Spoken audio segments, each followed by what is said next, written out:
நண்பர்களே, நான் தான் நிலையில் பேசுகிறேன். எல்லாம் இன்றைக்கி பாருங்கள், கேரளாவில் ஸ்ட்ரைக்குன்னு சொன்னேன் இல்லையா, மக்கா வண்டி இருந்ததால தப்பிப்பின்னு சொல்லிட்டு பல்கை கூட அடைச்சி வச்சுருக்காங்களே. இங்கே பாருங்கள் நண்பர்களே, பல்கை கூட கயிறு கட்டி வச்சுருக்காங்க. ஒரு நாதி கிடையாது, அனாதையாக இருக்குது. கேரளாவில் இந்த மாதிரி பந்து பண்ணிக்கிட்டு இருக்காங்க. என்ன செய்ய சங்கடமாக இருக்குது. ஆட்டோ எடுத்துகிட்டு போய் எங்கேயா வண்டியை எடுத்துகிட்டு போய் சாப்பிட போகலான்னு பார்த்தா எங்கேயுமே கடையும் கிடையாது. பாருங்க, பல்கை கயிறு கட்டி அடைச்சிருக்காங்க. பார்த்தீங்களா?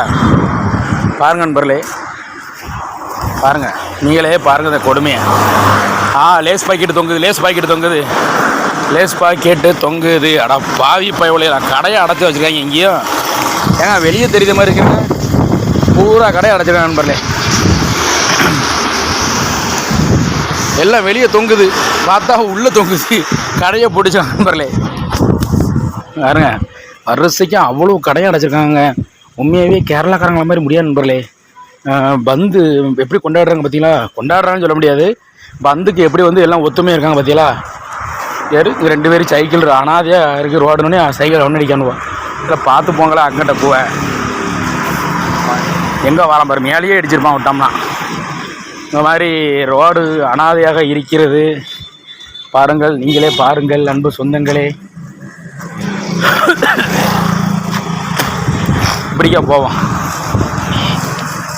ரைட் நண்பர்களே, வீடியோ பிடிக்கனா லைக் பண்ணுங்கள், கமெண்ட் பண்ணுங்கள், ஷேர் பண்ணுங்கள். மறக்காமல் நம்ம நெல்லை வேலை சோஷியல் மீடியா யூடியூப் சேனலை சப்ஸ்கிரைப் பண்ணி பெல்லை அமைக்கிருங்க.